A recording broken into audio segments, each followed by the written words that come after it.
voilà, ça fait un bon moment maintenant qu'on est arrêté.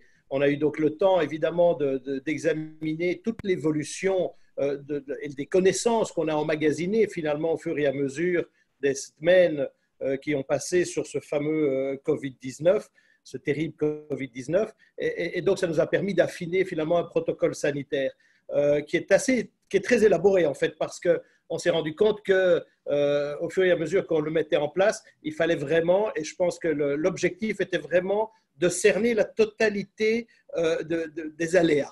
Et donc ça, c'était l'objectif. Et donc pour ce faire, il faut qu'on ait un contrôle continu. Continu, c'est-à-dire avant l'embarquement, à bord du navire, mais également quand les passagers sont à terre.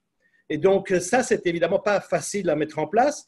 On a pu le faire en étudiant un itinéraire qu'on a partagé avec les gouvernements concernés, alors principalement italiens, mais bon, pas que, puisqu'on a aussi Malte avec le MSC Grandiosa à partir du 16 août et à partir de fin août avec le MSC Magnifica, on a également la Grèce. Et donc, on a évidemment longuement discuté avec les autorités de ces pays concernés pour avoir un protocole qui continue quand on est en escale.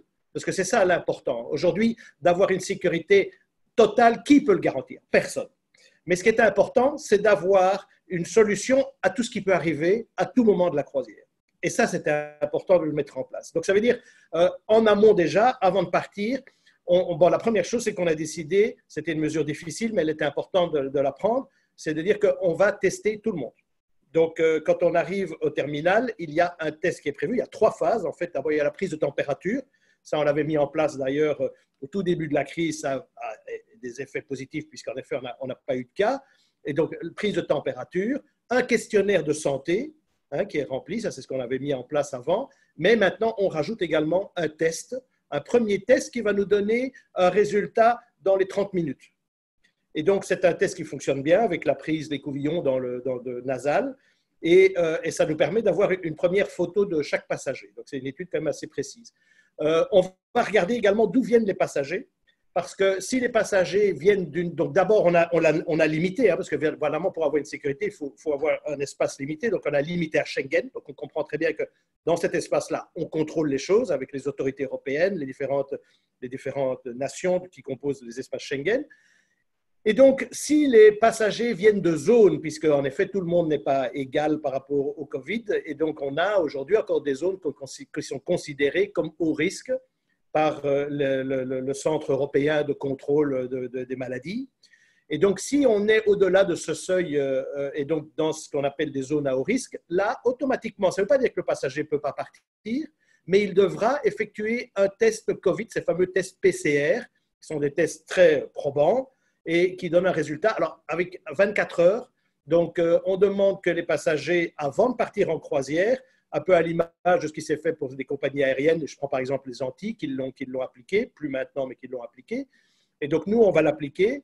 Donc, si on vient d'une zone à risque, on doit fournir le résultat d'un test négatif, évidemment, PCR, qui sera pris maximum 72 heures avant d'embarquer. Donc, par exemple, pour le 16, être très concret, il faut aller faire son test PCR jeudi 13. Vous aurez les résultats, le passager aura les résultats le lendemain, 24 heures, le vendredi, avec un petit laps possible si jamais il y a un retard, mais normalement les labos fonctionnent bien, maintenant ils ont pris le pli, donc ça fonctionne assez bien. Et donc à ce moment-là, le passager a son résultat et pourra embarquer même s'il vient d'une zone à risque. C'est le cas aujourd'hui de la France, puisqu'on est au-dessus de ce critère. Alors pas partout en France, mais au niveau du pays, oui. C'est le cas de la Belgique également. Donc là, il faut le test PCR.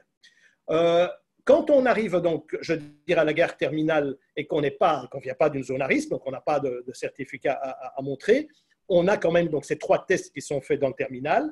Et si le premier test qui donne un résultat déjà après 30 minutes montre une probabilité de positif, alors automatiquement, on fera ce fameux test PCR au terminal de croisière.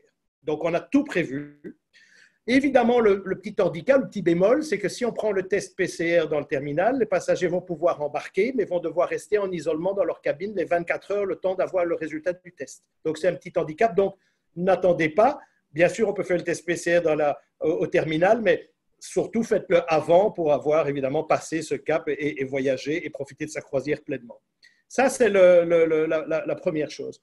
Ensuite, on a pris évidemment des mesures à bord du navire, mesures importantes. Bon, d'abord, toute première chose, donc, comme je l'ai dit, que des passagers de la zone Schengen. Deuxième chose, ce qui est important aussi, c'est qu'on a prévu de ne remplir les bateaux qu'à maximum 70%.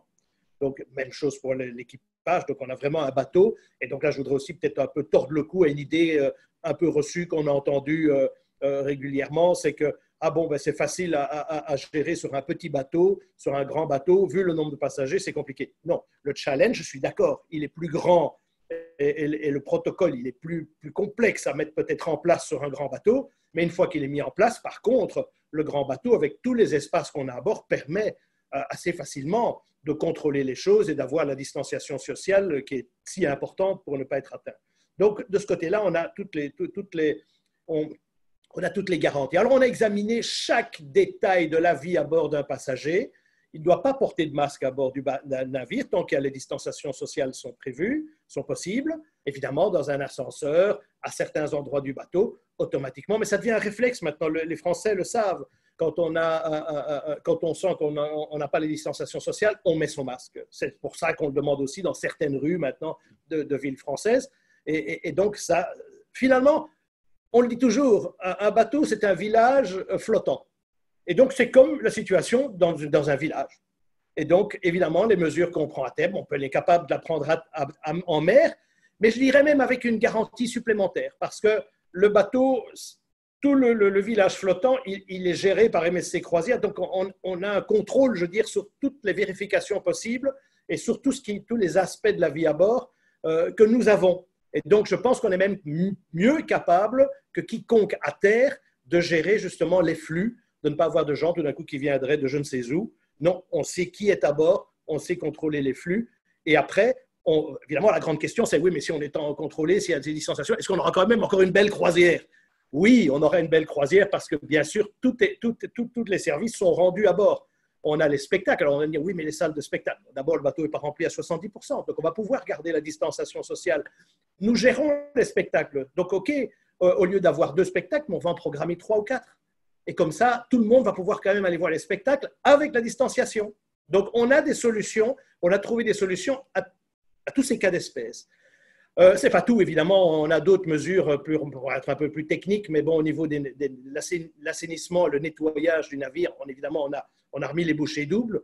On a étudié ça en détail. On a identifié entre 70 et 100 points qui sont des endroits sur le bateau où on a tendance à plus toucher. Une poignée de porte. Bref, on les a catalogués. On en a décelé une centaine. Et là, nos équipages les nettoient continuellement à bord du navire. Et donc, ça, c'était quelque chose d'important aussi. On a prévu, évidemment, et je vais revenir à le cas, parce que bon, il faut en parler, soyons clairs, il faut être transparent. La garantie totale n'existe pas, mais comme à terre, j'ai envie de dire, mais à terre, on sait ce qui se passe, on a des mesures. Eh bien, on a la même chose à bord du bateau. Ça veut dire qu'on a prévu des cabines qui ne seront évidemment pas occupées. On a renforcé le personnel médical, bien évidemment, à bord. Nous avons la possibilité de faire les tests PCR et d'accompagner un éventuel cas positif, de pouvoir l'isoler dans une cabine avec un système d'air conditionné complètement séparé, à part, c'est ce qu'on a mis en place, et avec la possibilité, si un cas positif devait se confirmer, à bord, de pouvoir isoler le passager et de pouvoir le débarquer dans le premier port d'escale, puisqu'on a prévu ces cas d'espèce sur toutes les escales qui composent l'itinéraire. Donc, vous voyez, on a pensé à tous ces éléments. Ce qui est important aussi, je vais le faire alors un peu dans des ordres, je reviendrai sur les points, mais c'est important, je le fais comme ça me vient à l'esprit. Mais quand on dit, oui, mais bon, évidemment, si on doit descendre, ça va être des frais, etc., etc. Donc, on a étudié avec notre partenaire, lorsqu'on a un partenaire que tout le monde connaît en France, c'est Europe Assistance. Europe Assistance, c'est un partenaire vraiment très fiable.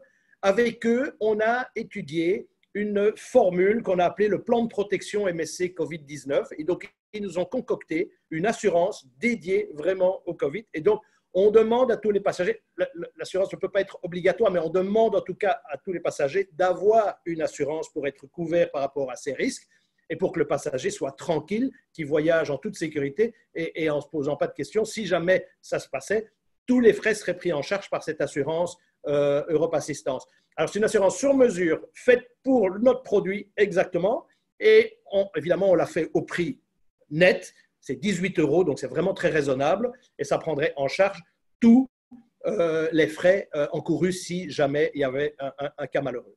Maintenant, ce n'est pas uniquement Europe Assistance, donc on ne peut pas forcer les gens à prendre Europe Assistance. Ils peuvent prendre avec leur propre assurance également s'ils sont couverts, mais honnêtement, très honnêtement, aujourd'hui, aucune assurance ne couvrira le cas spécifique comme nous l'avons prévu avec tous les cas d'espèces, comme nous l'avons étudié avec Europe Assistance.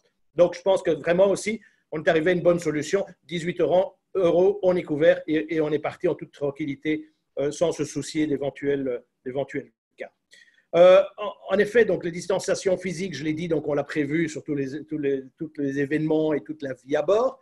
Un grand sujet, j'en ai parlé un petit peu pour ces cabines isolées et tout, pour l'air conditionné séparé pour ces personnes si jamais on avait un cas qui se décelait. Il faut aussi penser à l'air conditionné de tous les passagers. Là aussi, on a changé et donc on a investi rapidement. Alors bon, on est tout proche, vous le savez, des chantiers de Saint-Nazaire, donc on a beaucoup parlé avec eux. On a étudié les solutions qu'on va d'ailleurs implémenter sur nos futurs bateaux. Donc vous voyez comme quoi on tire tous les enseignements de tout ce qui peut se passer. Et donc, on a changé notre système d'air conditionné pour l'adapter, ce qui veut dire qu'en fait, l'air conditionné, on ne prend que de l'air frais qui vient de l'extérieur et qui ne circule pas sur le bateau. Il passe et il ressort du bateau. Ça, c'est la première chose.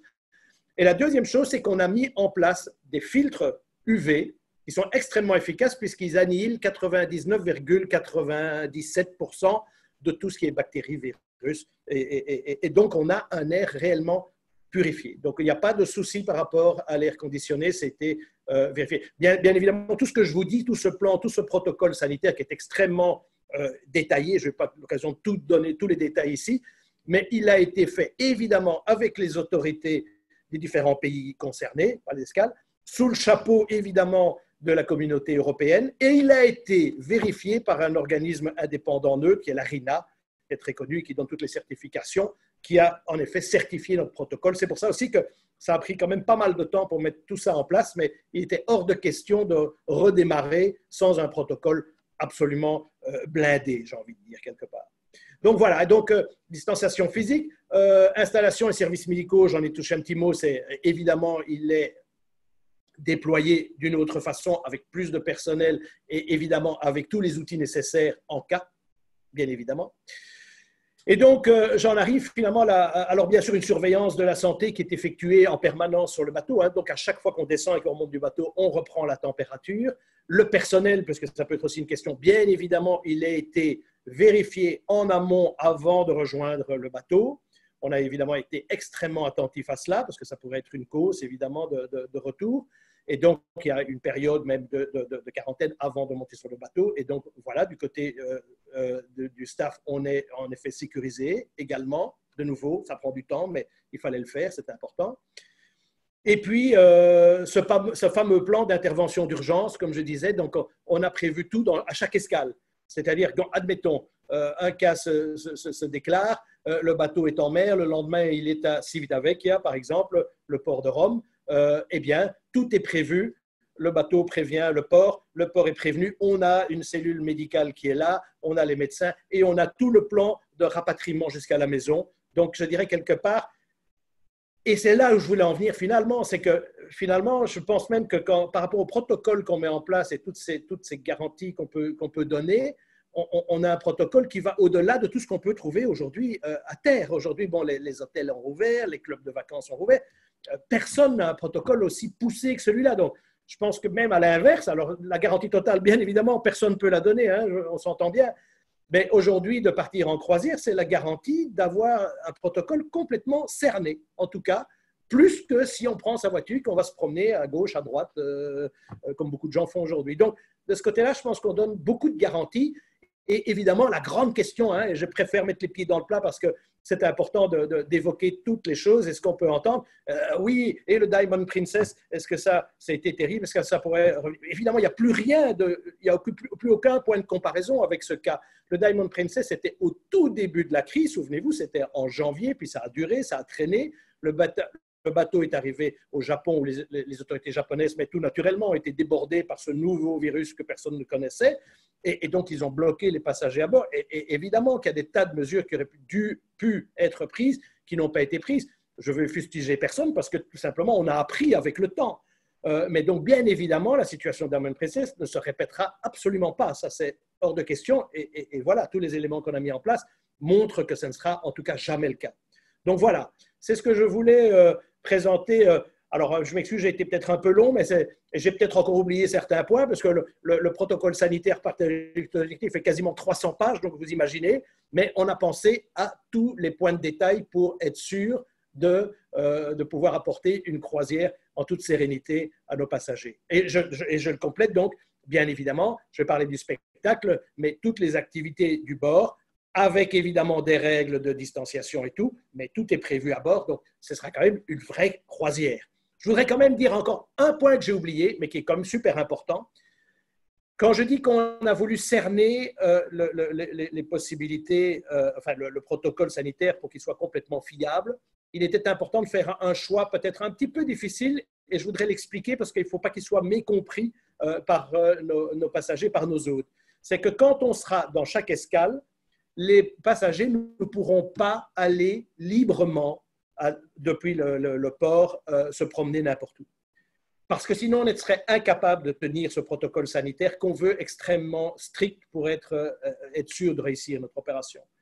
Donc, on a prévu des excursions et les passagers doivent prendre les excursions que nous proposons. Elles sont nombreuses, elles sont évidemment complètement aussi sous protocole sanitaire puisque les bus ne sont pas remplis, parce qu'on a prévu tout, on a prévu aussi de vérifier avant les guides et tout ça. Donc, tout le protocole est respecté avec cette petite contrainte de ne pas pouvoir aller librement en escale. Et évidemment, alors la grande question est, oui, mais alors, bon, ben, ça va me coûter très, très cher si je veux descendre et je devrais faire toutes les excursions. Non, parce qu'on a évidemment prévu le cas, puisque c'est obligatoire, déjà, des passagers qui étaient réservés sur des croisières et qui se reprotègent sur ces nouveaux itinéraires que l'on propose maintenant à partir du 16, eh bien, s'ils sont reprotégés, ils auront des excursions gratuites. Alors, si c'est une excursion gratuite, si un cabinet avec balcon, deux, trois excursions gratuites, s'ils sont en yacht club, toutes les excursions sont gratuites. Et puis, les passagers qui réservent une nouvelle réservation, ils vont pouvoir aussi profiter d'un petit forfait de 3 excursions pour 100 €. Donc, vous voyez, on n'est pas du tout dans les tarifs habituels. On travaille, l'objectif, ce n'était pas ça. L'objectif, c'est de redémarrer, d'offrir une sécurité et d'avoir un prix démocratique pour les excursions, évidemment. On va commencer très gentiment, très simplement, avec 2 itinéraires. Pourquoi pas plus? Mais parce qu'on veut ce protocole sanitaire. Donc, ce n'est pas juste le bateau et d'aller dans un port, c'est la totalité du circuit. Tout doit être sous contrôle, pas d'aléas, ou le moins possible en tout cas. Et donc, on a prévu 2 itinéraires. Le Grandiosa qui va partir de Gênes à partir du 16 août et qui va faire un itinéraire qui descend sur la côte italienne en Méditerranée occidentale, Civitavecchia pour Rome, évidemment, Naples, avec la possibilité de voir Pompéi, Palerme ensuite pour être en Sicile, à Montréal, et puis La Valette à Malte, parce que là aussi, La Valette a ouvert la possibilité aux croisières de passer, et donc on a le même protocole aussi avec La Valette et les autorités maltaises. Et ensuite, donc un retour avec une journée en mer pour revenir sur Gênes. Journée en mer entre La Valette et Gênes, d'abord parce que bon, il y a 2 journées en mer sur l'itinéraire, mais c'est vrai qu'on ne désespère pas, et je le dis, donc bien sûr, il faut que notre protocole, voilà, tout ça va être lancé le 16 août. Il n'y a pas la France, il n'y a pas Marseille, tu le noteras, mais tout simplement parce que les autorités françaises ont pris la décision de ne pas autoriser les croisières avant le 1er septembre, sauf quelques exceptions, il y en a. On n'est pas dans ces exceptions et on espère en effet, et c'est normal, hein, évidemment chaque pays n'avait pas le même impact du Covid, donc on respecte totalement ces décisions, mais on espère en effet que à partir du 1er septembre, on pourrait rajouter Marseille dans notre itinéraire, ce serait une très belle chose. Marseille évidemment est très demandeur et ce serait une très belle nouvelle, mais bien évidemment tout ça dépend de l'évolution de la crise et on suit évidemment et on se pliera bien évidemment aux décisions justes des différentes autorités avant de pouvoir l'exécuter. Mais donc voilà. Et ça, donc, c'est l'itinéraire Méditerranée occidentale au départ de Gênes. Et puis, on va également repartir, alors 2 semaines plus tard, on va repartir au départ de Trieste, sur la mer Adriatique. Et là, on va faire un itinéraire qui va partir de Trieste, descendre sur Bari, dans le sud de l'Italie, dans les Pouilles. Et puis ensuite, on a également des accords et un suivi très serré avec les autorités grecques. Et on va pouvoir faire 3 belles escales en Grèce, Corfou d'abord, ensuite le Pirée, Athènes, donc c'est quand même très attrayant, et puis Catacolon avec le fameux site d'Olympie, des Jeux olympiques historiques, et puis la remontée avec une journée en mer et l'arrivée sur Trieste. Où on reste à Trieste, le bateau arrive à 11h30 et repart qu'à 2h du matin. C'est-à-dire que pour les Français, ils peuvent aller évidemment sur Venise, voler sur Venise. Aujourd'hui, les vols sur Venise sont pléthores et nous organisons évidemment le transfert de Venise sur Trieste. J'ai oublié de le mentionner, mais également pour Gênes, toutes les personnes qui arriveraient par voiture, bien sûr, ils peuvent aller à Gênes directement et on a prévu même une réduction sur le parking pour les voitures.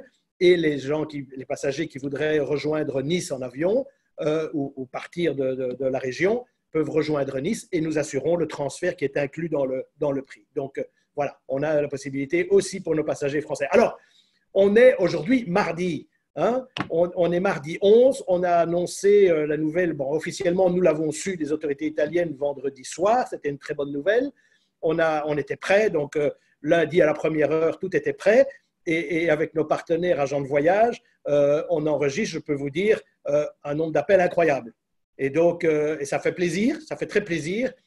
C'est pour ça que c'est important qu'on puisse partager avec toi aujourd'hui déjà les premiers retours. On sent qu'il y a alors, bien sûr, on verra comment ça va se remplir. On limitera, donc il est hors de question d'aller au-delà des 70%. Donc, ça, c'est très, très clair et ce sera d'ailleurs contrôlé. Et donc, je pense qu'en effet, on est aujourd'hui, je peux dire, à 24 heures après l'annonce du redémarrage, ça y est, on est reparti, ça nous fera du bien. Ça va nous permettre, évidemment, on va voir comment tout ça fonctionne, tout ça se met en place.